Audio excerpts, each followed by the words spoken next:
dipersembahkan oleh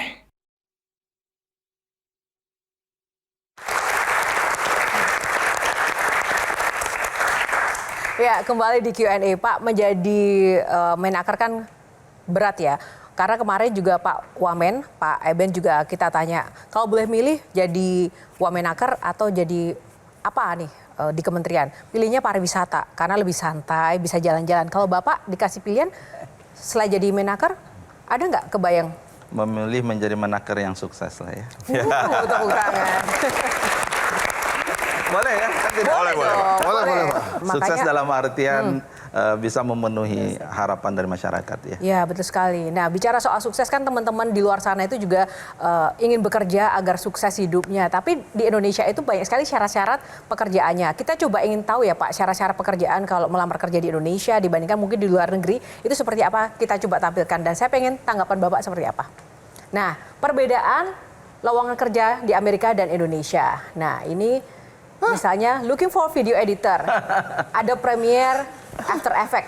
Nah ini kalau di Amerika nih Pak, kalau di Indonesia bisa ada Premiere, After Effects, digital marketing, social media, menguasai bahasa pemrograman, memiliki jiwa kepemimpinan dan good looking. Nah komentar Bapak ini gimana Pak? Ya mungkin ini sampel ya kalau saya lihat dalam artian ada orang yang menuliskan job requirement itu spesifik, ada yang tidak ya. Jadi artinya pasti perusahaan itu dia sudah memiliki sekian persyaratan skill yang terkait tentang teknikal dengan yang soft skill. Tapi nyata loh Pak, kadang ya nggak sih teman-teman ya? Ya kan? Ya teman-teman, wah ini paling kenceng nih teman-teman mahasiswa. Requirement-nya itu banyak banget, bahkan ada dari tinggi badan lah, berat badan, bahkan good looking itu menjadi sebuah hal yang prioritasnya nggak Bang Hinsa? Iya kan? Makanya kan saya tadi bilang, saya kan nggak bisa diterima di mana-mana dong, hanya satu tempat. Nah, Mas Arief, benar nggak Mas Arief soal syarat-syarat ini di Indonesia faktanya banyak seperti itu ya Mas? Ya, faktanya seperti itu Pak memang. Nah, saya penasaran tadi Pak soal job fair. Yes. Apakah job fair yang banyak sekarang ini itu hanya sekedar, mohon maaf, terlihat Gimik, banyak ya? lowongan? Benar-benar. Atau ada mekanisme itu dievaluasi? Berapa sih yang keterima, dilihat gitu, ada laporannya. Jangan-jangan, mohon maaf, itu hanya seolah-olah etalase banyak lowongan. Ya. Karena ada yang menjanjikan lowongan itu akan banyak gitu. Ya, jadi sebenarnya kita itu sudah punya platform siap kerja. Ya, adik-adik juga harus tahu ya. Jadi itu platform siap kerja, itu Labor Market Information System. Ya, yang ada undang-undang yang mewajibkan perusahaan itu untuk menyampaikan informasi terkait tentang lowongan pekerjaan sebenarnya, dan kita mengencourage semua ya pencari kerja itu untuk register di situ. Sekarang ini sudah berapa juta begitu ya, dan kita harus tingkatkan. Sehingga sebenarnya job fair itu adalah event yang harusnya ini bisa kita lakukan online. Gitu ini ya. offline-nya gitu. Kita buat offline-nya biar kemudian mereka hadir ya. Ada terlihat pemerintah hadir, dan itulah saat kita memberikan edukasi. Job fair kami saat ini tidak hanya job fair gitu saja.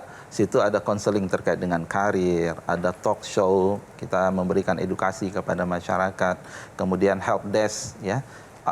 Ada isu nggak mereka register terkait tentang platform kami, dan platform siap kerja kita itu untuk mencari lowongan pekerjaan, untuk pelatihan kita sebut dengan skill hub, ada career hub tadi untuk kemudian lowongan pekerjaan, kemudian ada biz hub untuk kemudian kewirausahaan, dan ada serti hub. Ini sedang kita kembangkan. Jadi di dalam itu terintegrasi semua bagaimana teman-teman itu proses bisnis mulai dari mencari pelatihan, dia kemudian dapat sertifikasi, mencari kerja, kemudian sampai kepada wirausaha. Datanya ada gitu ya, dan kita selalu melakukan evaluasi efektivitasnya seperti apa. Jadi real dan nyata ya Pak ya? Maaf nih Pak ya. Saya sering sekali bicara dengan teman-teman yang kerjanya itu di jalan Pak. Jadi tukang bakso lah, tukang mie ayam, ada tukang jamu dan lain-lain. Menurut kita di sini kan teknologi itu membantu kita Pak ya. Yes. Tapi banyak juga rakyat kita Pak. Teknologi itu bisa membunuh mereka loh Pak. Jadi maksudnya banyak yang tidak ready dengan teknologi yang ada. Bahkan punya smartphone yang canggih aja mereka nggak bisa. Beli data mereka nggak bisa. akhirnya mereka harus terpuruk ya menunggu pekerjaan kasar lagi gitu. Iya. Jadi yang Bapak bilang itu kan keren-keren tuh, semuanya teknologi.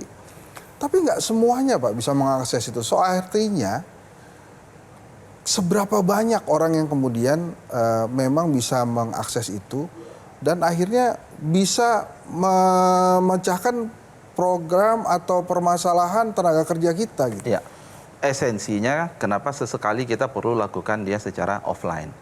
Ya, jadi mereka hadir. Ya, dan memang kita temukan, saya setuju itu. Ya, tidak mudah mereka untuk register, kemudian belum lagi fear of ini data saya secure nggak begitu ya. Kami sadar itu. Dan satu hal juga, job fair kami sekarang kita membuka sekian ratus lowongan untuk disabilitas. Sejauh mana isu terkait tentang apakah peluang mereka bisa diterima, kesimpulan kami sementara yang tadi Bu Afi sampaikan. Lowongan itu ada, tapi ternyata tidak sesuai dengan kualifikasi yang diharapkan. Jadi isu kita adalah kompetensi. Menarik, Mbak. Ya, menarik Pak, ada dua hal yang saya juga ingin tanyakan gitu ya. Yang pertama adalah terkait dengan ketenaga kerjaan yang terkait dengan transfer knowledge nih Pak. Yeah. Terutama di pertambangan. Kalau kita lihat sekarang kan banyak dari China gitu.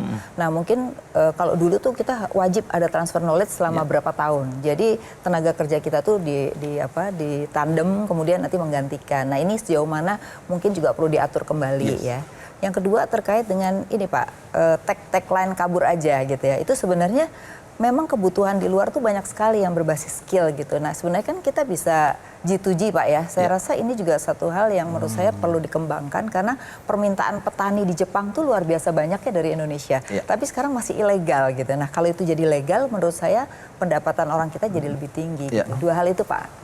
Ya, yang kedua dulu Bu Afi. Jadi saya sampaikan ketika respon kabur aja, saya katakan ini opportunity. Ya, jadi bagaimana tantangan kita menyiapkan. Kalau pengiriman pekerja migran kan sudah ada kementerian sendiri, kami fokus di magang. Dan alhamdulillah tahun lalu itu total kita mengirim magang dalam konteksnya itu lulusan SMK yang kita latih ke Jepang itu sampai hampir 40.000.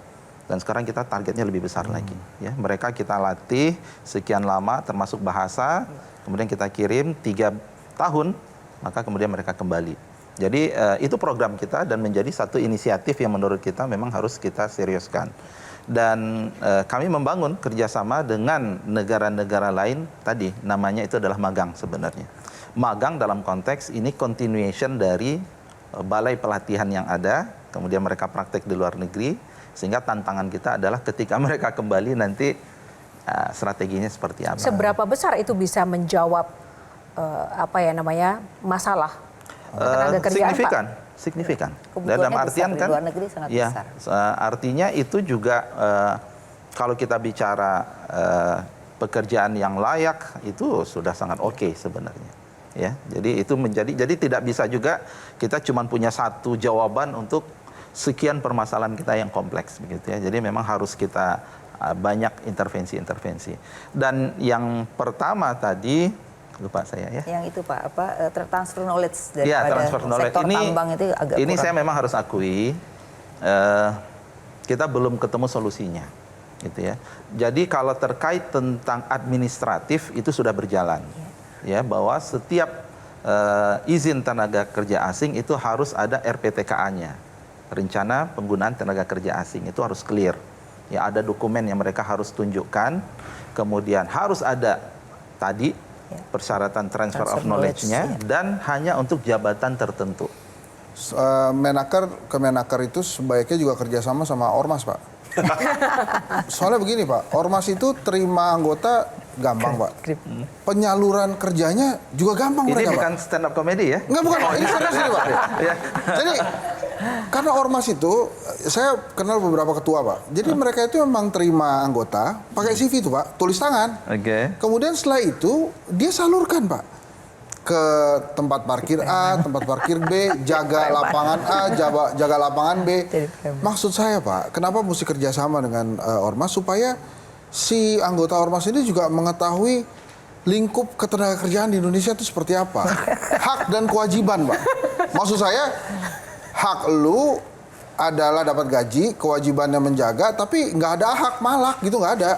Jadi maksud saya karena kan ini semua lini harus dilibatkan ya Pak dalam tenaga kerjaan.